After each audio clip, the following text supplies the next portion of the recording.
तो पिछले पार्ट के अंदर जैसा कि हम सभी लोगों ने देखा कि प्रमोशन मिलने की वजह से माओ वहाँ पर काफी ज्यादा खुश हो जाता है और इसी प्रमोशन की खुशी की वजह से माओ वहाँ पर काफी ज्यादा तेजी से अपने घर की तरफ बढ़ने लगता है। और जब वो रास्ते के बीच रोड खाली होने का वेट कर रहा होता है उसे वहाँ पर वही सुबह वाली लड़की मिलती है, जिसके बाद वो लड़की वहाँ पर माओ से कहते हैं कि जिस जगह पर तुम काम करते हो उस जगह पर मैं आई थी। तो माओ वहाँ पर उस लड़की से कहते हैं कि अच्छा ऐसी बात है क्या, तो तुम्हें मुझे वहाँ पर आवाज लगानी चाहिए थी। तो वो लड़की वहाँ पर माओ को जवाब देती है कि पहले तो मैंने तुम्हें नजरअंदाज किया, मगर जब मैंने थोड़ा बहुत नोटिस करा तब मुझे पता चला कि तुम वहाँ पर मैजिक इस्तेमाल करने की कोशिश कर रहे थे और आखिर अब तुम इस दुनिया के अंदर क्या करने आए हो, डीमन किंग। और थोड़ा ध्यान से देखने पर माओ भी वहाँ पर उस लड़की को पहचान जाता है और उस लड़की से कहते हैं कि तुम इस दुनिया के अंदर कैसे आ गई हीरो एमिलिया। जिसके बाद तभी के तभी हमें पास्ट के अंदर का सीन दिखाया जाता है जहाँ पर हमें बताया जाता है कि जब डीमन किंग अपनी दुनिया से भाग गया था तब हीरो के दोस्त वहाँ पर हीरो से पूछते हैं कि आखिर अब हमें यहाँ पर क्या करना चाहिए। तो हीरो वहाँ पर मौजूद अपने सभी के सभी दोस्तों से कहती है कि अब चाहे कुछ भी हो जाए मैं इसका पीछा कर रहूंगी। जिसके बाद हीरो वहाँ पर अपने हेलमेट को उतारती है और वहाँ पर मौजूद अपने सभी के सभी दोस्तों से कहती है कि चाहे वो डीमन किंग उस दुनिया के किसी भी कोने के अंदर जाकर छुप जाए मैं उसे वहाँ पर ढूंढ के अपने इन्हीं हाथों से मार दूंगी। और तभी के तभी हमें वहाँ पर वापस से प्रेजेंट के अंदर का सीन दिखाया जाता है जहाँ पर एमिलिया डीमन किंग से पूछती है कि आखिर तुम डीमन किंग होने के बाद भी मैकडॉनल्ड्स के अंदर क्यों काम करते हो। तो माओ वहाँ पर हीरो को जवाब देते हुए कहता है अरे तुम मेरी छोड़ो, पहले तुम अपनी बताओ तुम इस दुनिया के अंदर क्या कर रही हो और आखिर तुम इस दुनिया तक मेरा पीछा करते हुए पहुंची कैसे। तो हीरो वहाँ पर माओ से कहते हैं कि मैं तुम्हारे बनाए हुए पोर्टल से ही तुम्हारा पीछा करते हुए यहाँ तक आई हूँ और साथ ही साथ अब मुझे तुमसे बात करने में कोई भी इंटरेस्ट नहीं है। जिसके बाद ही हीरो वहाँ पर अपनी जेब से चाकू निकालकर माओ की तरफ पॉइंट कर देती है। तो माओ वहाँ पर एमिलिया से कहता है कि जरा रुको मेरी बात तो सुनो। जिसके जवाब में एमिलिया वहाँ पर माओ से कहती है कि मैंने तुमसे कहा ना मुझे तुमसे बात करने में कोई भी इंटरेस्ट नहीं है। जिसके जवाब में माओ वहाँ पर एमिलिया से कहता है ये तो वही चाकू है ना जो नाइफ शॉप पे सिर्फ 100 रुपए का मिलता है। और ये सुनकर एमिलिया वहाँ पर काफी ज्यादा शर्मा जाती है और माओ से कहती है तो क्या हुआ। तो माओ वहाँ पर एमिलिया से कहता है मेरा मतलब वो नहीं था, मैं तो सिर्फ ये कहना चाहता था कि क्या तुमने अपनी होली स्वॉर्ड को खो दिया या फिर तुम अपनी सेलेस्टियल पावर्स का इस्तेमाल नहीं कर पा रही। जिसकी वजह से एमिलिया वहाँ पर माओ को जवाब देती है कि तुम भी अपनी मैजिकल पावर्स का इस्तेमाल क्या कर पा रहे हो, तुम एक ऐसे सेटन हो जो कि मैकडॉनल्ड्स के अंदर पैसे कमाने के लिए काम करता है। और हाँ अगर तुम्हें ऐसा लग रहा है कि तुम्हारे जैसे सेटन को हराने के लिए मुझे होली स्वॉर्ड की जरूरत पड़ेगी तो तुम काफी ज्यादा गलत हो। और ये कहते के साथ ही एमिलिया वहाँ पर सेटन के ऊपर अपने चाकू से अटैक कर देती है। जिसके बाद तभी के तभी हमें वहाँ पर आरसेल के पास का सीन दिखाया जाता है जो कि वहाँ पर खाना बना रहा होता है और वो वहाँ पर अपनी वॉच को देखकर मनी मन सोचता है कि आज सेटन को घर पे आने में काफी ज्यादा देर हो गई। जिसके बाद तभी के तभी हमें वहाँ पर पुलिस स्टेशन के बाहर का सीन दिखाया जाता है और पुलिस स्टेशन के अंदर वो पुलिस वाला वहाँ पर उन दोनों से पूछता है कि आखिर तुम दोनों सड़क के बीच में लड़ाई क्यों कर रहे थे। तो एमिलिया वहाँ पर उस पुलिस वाले को जवाब देते हुए कहती है कि मैं इसे खत्म करना चाहती हूँ। जिसके जवाब में वो पुलिस वाला वहाँ पर एमिलिया से कहता है कि देखिए मैडम आपके और आपके बॉयफ्रेंड के बीच में जो कुछ भी हुआ मुझे नहीं पता, मगर आप ऐसे ही किसी के ऊपर ऐसे चाकू इस्तेमाल नहीं कर सकते। और ये सुनकर एमिलिया को वहाँ पर काफी ज्यादा गुस्सा आ जाता है और माओ वहाँ पर मनी मन ये सोच रहा होता है कि चलो इस पुलिस वाले को सिर्फ यही लग रहा है कि ये मियाँ बीबी वाली लड़ाई है। जिसके तुरंत ही बाद एमिलिया वहाँ पर काफी ज्यादा गुस्से से खड़े होकर चिल्लाते हुए कहती है कि हम दोनों के बीच में ऐसा कुछ भी नहीं है। मगर वो पुलिस वाला वहाँ पर अपनी बात पर टिका रहता है और एमिलिया से कहता है कि देखिए मैडम आप दोनों के दोनों एडल्ट्स हैं और आपको ऐसा व्यवहार नहीं करना चाहिए और अगर आप दोनों को यहाँ पर एक दूसरे से ब्रेकअप ही करना है तो आप दोनों को एक दूसरे के साथ बैठकर बात करनी चाहिए। और उस पुलिस वाले की वहाँ पर इस बात को सुनकर एमिलिया वहाँ पर काफी ज्यादा चिढ़ जाती है। जिसके बाद तभी के तभी हमें वहाँ पर पुलिस स्टेशन के बाहर का सीन दिखाया जाता है जहाँ पर एमिलिया वहाँ पर माओ से कहती है कि इस बार तो तुम बच गए मगर अगली बार मैं तुम्हें नहीं छोड़ूंगी। तो माओ वहाँ पर एमिलिया से कहता है कि तुमने अभी क्या कहा। तो एमिलिया वहाँ पर माओ से कहती है कि मैंने तुम्हारे घर का एड्रेस पूरी अच्छी तरीके से याद कर लिया है, आज की रात तुम्हारी आखिरी रात है, आज की रात तुम्हारी आखिरी रात है, जितना चैन से सो सकते हो सो जाना क्योंकि कल का सूरज तुम देख नहीं पाओगे। तो माओ वहाँ पर एमिलिया से कहता है कि इतनी खतरनाक धमकी, तुम हीरो हो या फिर विलन। ये सुनकर एमिलिया वहाँ पर पीछे मुड़कर माओ से कहती है कि ये बात मैं किसी पार्ट टाइम जॉब करने वाले डेविल से नहीं सुनना चाहती। तो माओ वहाँ पर एमिलिया से कहता है कि चलो छोड़ो जो भी हो, तुम मुझे मेरा छाता वापस करो। और माओ की इस बात को सुनकर एमिलिया वहाँ पर काफी ज्यादा शर्माते हुए कहती है कि उस छाते को तो मैंने डस्टबिन में फेंक दिया। और साथ ही साथ एमिलिया वहाँ पर माओ से ये भी कहती है कि क्या तुम्हें सच में लगता है कि मैं हीरो होकर डीमन लॉर्ड का छाता अपने साथ रखूंगी। और छोड़ो जो भी हो, अब से तुम अपना ध्यान रखना क्योंकि मैं मौका मिलते के साथ ही तुम्हें मार दूंगी। और ये कहते के साथ ही एमिलिया वहाँ से चले जाती है। जिसके बाद हमें अगले दिन का सीन दिखाया जाता है जहाँ पर हमें बताया जाता है कि एमिलिया इस दुनिया के अंदर कॉल सेंटर के अंदर काम करती है। और उसी के बाद वहाँ पर मौजूद एमिलिया की दोस्त वहाँ पर एमिलिया से कहती है कि क्या तुम मेरे साथ पिछले हफ्ते खुले हुए रेस्टोरेंट के अंदर जाना चाहोगी। तो एमिलिया वहाँ पर अपनी दोस्त से कहती है कि वो रेस्टोरेंट पिछले हफ्ते ही खुला है, इसका मतलब वहाँ पर काफी ज्यादा भीड़ होगी। जिसके जवाब में उसकी दोस्त वहाँ पर एमिलिया से कहती है कि क्यों ना फिर मैकडॉनल्ड्स चलते हैं। तो एमिलिया वहाँ पर अपनी दोस्त से कहती है कि सिर्फ उस जगह को छोड़कर मैं कहीं भी चलूंगी। और अपनी बातों को खत्म करने के बाद वो दोनों की दोनों वहाँ पर वापस से काम पर लग जाती हैं। जिसके बाद हमें काम खत्म हो जाने के बाद एमिलिया के पास का सीन दिखाया जाता है जो कि रास्ते से घर पे जा रही होती है। और रास्ते के बीच में एमिलिया को वहाँ पर जो भी डिस्काउंट आइटम के पोस्टर्स दिख रहे होते हैं। एमिलिया वहाँ पर उन सभी के सभी सामान को खरीदती जाती है, जिसके बाद हमें एमिलिया के अपार्टमेंट के अंदर का सीन दिखाया जाता है, जहाँ पर हमें बताया जाता है कि एमिलिया आराम से खाना खाते हुए टीवी को देख रही होती है। मगर तभी के तभी एमिलिया के मन में वहाँ पर ख्याल आता है कि अगर मैं ऐसे ही करती रहूंगी तो मेरे और सडाओ के बीच में कोई भी अंतर नहीं रहेगा, जिसकी वजह से वो वहाँ पर खाने के बीच में वहाँ पर खड़े होकर चिल्लाते हुए कहते हैं कि मैं उससे काफी ज्यादा अलग हूँ। जिसके बाद हमें वहाँ पर माओ के घर के अंदर का सीन दिखाया जाता है, जहाँ पर आर्सेल और माओ खाना खा रहे होते हैं। लेकिन तभी की तभी वहाँ पर उनके घर की डोरबेल बजती है और आर्सेल वहाँ पर उस डोरबेल की आवाज को सुनकर अपने खाने को छोड़कर उस डोरबेल को देखने के लिए जाता है। और गेट के पास जाते के साथ ही आर्सेल वहाँ पर गेट के पीछे से ही पूछता है कि आखिर दरवाजे के पीछे कौन है। तो एमिलिया वहाँ पर दरवाजे के पीछे से आवाज देते हुए कहती है कि मेरे स्वागत के लिए तुम्हारा शुक्रिया डीमन जनरल आर्सियल, और मुझे अभी यहाँ पर लगता तो नहीं है कि तुम अभी तक मुझे भूले होगे। तो आर्सियल वहाँ पर एमिलिया से पूछता है कि आखिर तुम कौन हो और आखिर तुम्हें मेरे बारे में कैसे पता। तो एमिलिया वहाँ पर आर्सियल से कहती है कि मैं हीरो एमिलिया हूँ और अब जल्दी से दरवाजा खोलो और साथ ही साथ मरने के लिए भी तैयार हो जाओ। और एमिलिया की इस बात को सुनकर आर्सियल वहाँ पर काफी ज्यादा डर जाता है, जिसकी वजह से वो वहाँ पर गेट को पूरी अच्छी तरीके से लॉक कर देता है। और उसी के बाद आर्सियल वहाँ पर माओ को इन्फॉर्म करते हुए कहता है कि सेटन सर हीरो यहाँ तक पहुंच चुका है, अब हमें यहाँ पर क्या करना चाहिए। तो माओ वहाँ पर आर्सियल को जवाब देते हुए कहता है कि मैं पहले से जानता हूँ। और माओ की इस बात को सुनकर आर्सियल वहाँ पर और भी ज्यादा शौक हो जाता है और माओ से पूछता है कि सेटन सर आपको इस बारे में पहले से ही पता है। तो माओ वहाँ पर आर्सियल को जवाब देते हुए कहता है कि हाँ मेरे को इस बारे में पहले से ही पता है, क्योंकि मैं और एमिलिया रास्ते के बीच में मिल चुके थे और साथ ही साथ हमारा वहाँ पर झगड़ा भी हुआ था। लेकिन वहाँ पर मौजूद पुलिस वालों को वहाँ पर ये लगा कि हम दोनों गर्लफ्रेंड बॉयफ्रेंड है। और जब ये सारी की सारी बात वहाँ पर माओ आर्सियल को बता रहा होता है, तब गेट के पीछे एमिलिया वहाँ पर कुत्ते की तरह पागल हो रही होती है। जिसके बाद माओ वहाँ पर आर्सियल से ये भी कहता है कि मुझे माफ कर देना कि मैंने तुम्हें बताया नहीं कि एमिलिया भी इस दुनिया के अंदर हमारी तरह पावर्स का इस्तेमाल नहीं कर सकती। और जब ये दोनों के दोनों वहाँ पर बैठकर इस पूरी की पूरी बात को डिस्कस कर रहे होते हैं, एमिलिया वहाँ पर गेट को कुत्ते की तरह ठोक रही होती है और उनसे कह रही होती है अरे तुम गेट क्यों नहीं खोल रहे, मर गए क्या।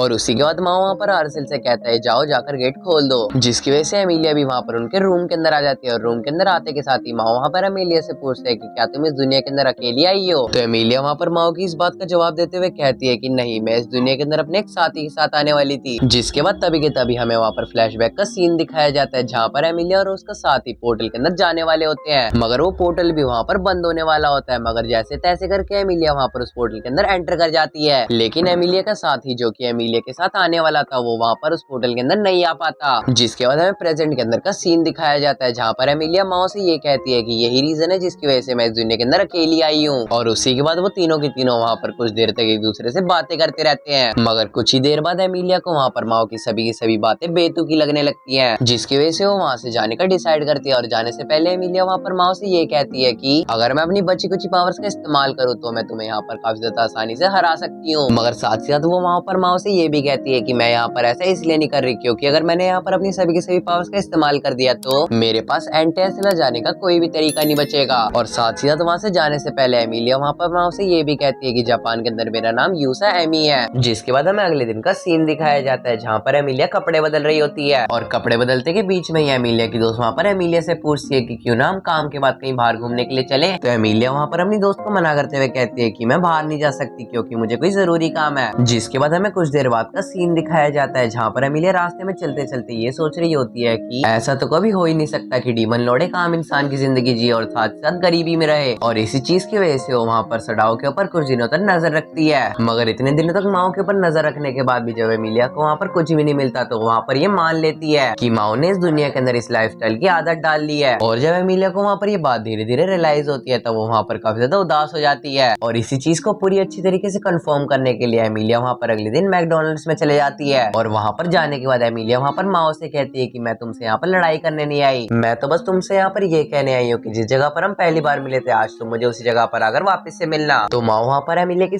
सारी बातों को मजाक में लेते हुए पूरी तरीके से इग्नोर मारते हुए हाँ कर देता है। और माओ के मुंह से हाँ सुनते के साथ ही एमिलिया भी वहाँ से चले जाती है। और काम खत्म हो जाने के बाद माओ और चीचान वहाँ पर डेली की तरह बातें करने लगते हैं। और बातों के दौरान ही माओ वहाँ पर चीचान को अपने रूममेट के बारे में बताता है जो कि आर्सेल होता है। मगर रूममेट की बात को सुनते के साथ ही चीचान को वहाँ पर ये लगता है कि माओ की रूममेट पक्का कोई लड़की होगी। मगर माओ वहाँ पर चीचान के इस डाउट को पूरी अच्छी तरीके से क्लियर कर देता है। और इसी चीज की वजह से हमें यहाँ पर ये भी पता चलता है कि चीचन यहाँ पर माओ को सिर्फ एडमायर ही नहीं करती, साथ ही उसे काफी ज्यादा लाइक भी करती है। जिसके बाद हमें कुछ देर बाद का सीन दिखाया जाता है, जहाँ पर माओ अपनी साइकिल से एमिलिया से मिलने के लिए आया होता है। जिसके बाद एमिलिया वहाँ पर माओ से कहती है कि मेरे को तो लगा था कि तुम मजाक कर रहे हो कि तुम एक नॉर्मल इंसान की लाइफ जी रहे हो, मगर जब मैंने तुम्हारे ऊपर कुछ दिनों तक इन्वेस्टिगेशन करी तब मुझे यहाँ पर पता चला कि तुम झूठ नहीं बोल रहे थे, और अगर तुम अपनी पूरी की पूरी जिंदगी इसी तरीके से जीने वाले हो तो तुम्हें मारने का कोई मतलब नहीं बनता। और साथ ही साथ एमिलिया वहाँ पर सड़ाओ को ये ऑफर करती है कि क्यों ना तुम इसी दुनिया के अंदर रहकर अपनी नॉर्मल लाइफ को जीते रहो। तो माओ वहाँ पर एमिलिया को काफी ज्यादा इविल तरीके से देखते हुए कहता है कि भूल जाओ, मैं कभी भी एंटी टेस्ला के ऊपर कब्जा करने का इरादा नहीं छोड़ूंगा। मगर ये कहते के साथ ही माओ वहाँ पर अपनी साइकिल से नीचे गिर जाता है, और जब माओ वहाँ पर पीछे मुड़कर देखता है तब उसे वहाँ पर पता चलता है कि उसकी साइकिल का टायर तो वहाँ पर फुस हो चुका है। तो एमिलिया वहाँ पर माओ को कहती है कि तुम्हें ज्यादा टेंशन लेने की जरूरत नहीं है, क्योंकि वो आराम से पंचर लग के ठीक हो जाएगा। मगर तभी के तभी वहाँ पर कोई माओ की साइकिल के ऊपर बुलेट से अटैक करने लगता है, और इसी चीज की वजह से माओ वहाँ पर एमिलिया को बचाने के लिए उसके ऊपर जंप लगा देता है, और अपनी जान को बचाने के लिए वो दोनों के दोनों वहाँ से भागने लगते हैं। और जब वो दोनों के दोनों वहाँ पर भागते भागते स्टेशन के पास पहुंच जाते हैं तब माओ वहाँ पर एमिलिया से कहता है कि ये बुलेट्स कोई आम बुलेट्स नहीं है, इन सभी के सभी बुलेट्स के ऊपर मैजिक का इस्तेमाल करा गया है। और जब एमिलिया वहाँ पर इस बात को सुनती है तब एमिलिया वहाँ पर माओ से पूछती है कि तो इसका क्या मतलब है। तो माओ वहाँ पर एमिलिया से ये कहता है कि तुम जो भी सोच रहे हो बिल्कुल सही है, जो भी उस दुनिया से आया वो काफी ज्यादा पावरफुल है, और साथ ही साथ वो इंसान यहाँ पर ये भी जानता है कि हम दोनों के दोनों कौन है। तो एमिलिया वहाँ पर माओ से पूछती है कि तुम्हें क्या लगता है आखिर ये कौन होगा, जिसकी वजह से माओ वहाँ पर एमिलिया को जवाब देते हुए कहता है कि एक डीमन लॉर्ड और एक हीरो एक साथ है, इसका मतलब कोई एंटी टेस्ला से ही है। और ये कहते के साथ ही माओ वहाँ पर उस जगह से 9-2-11 हो जाता है, जिसके बाद हमें कुछ देर बाद माओ के घर के बाहर का सीन दिखाया जाता है। और इतनी ज्यादा रात को एमिलिया वहाँ पर वापस से माओ के घर पर आ चुकी होती है। तो माओ वहाँ पर एमिलिया से पूछता है कि आखिर तुम्हें क्या चाहिए, जिसकी वजह से एमिलिया वहाँ पर काफी ज्यादा शर्माते हुए माओ से कहती है कि मेरा वॉलेट रास्ते के बीच में ही गिर गया, तो क्या मैं तुम्हारे घर पे एक दिन के लिए रह सकती हूँ। तो माओ वहाँ पर एमिलिया की इस रिक्वेस्ट को सुनकर उसकी बात को मान जाता है, और जब माओ वहाँ पर एमिलिया को अपने घर के अंदर लेके जाता है तब आर्सेल वहाँ पर एमिलिया को देखकर काफी ज्यादा डर जाता है, जिसके बाद माओ वहाँ पर आर्सेल को इस पूरे के पूरे इंसिडेंट को एक्सप्लेन करता है, और साथ ही साथ उसे वहाँ पर ये भी बताता है कि उन दोनों के ऊपर किसी ने मैजिकल बुलेट से अटैक करा था, और उस जगह से भागते समय एमिलिया का वॉलेट वहाँ पर रास्ते के बीच में गिर गया था। जिसके बाद माओ वहाँ पर उसको अपने घर के अंदर सोने के लिए एक ब्लैंकेट देता है, और साथ ही उसे 1000 रुपए उधार भी देता है। तो गाइस अगर वीडियो देखने में मजा आया तो चैनल को सब्सक्राइब करके वीडियो को लाइक कर देना, और साथ साथ कमेंट सेक्शन के अंदर पार्ट 3 भी लिख देना, जिससे कि मुझे पता चल सके कि इस वीडियो का पार्ट 3 बनाना है या फिर नहीं। और साथ साथ कमेंट सेक्शन के अंदर मुझे ये भी बताना कि क्या आपको ये सीरीज देखने में मजा आ रहा है या फिर नहीं। तो चलो फिर तब तक के लिए फिर मिलते हैं अगले संडे को एक नई वीडियो के साथ, तब तक के लिए बाय।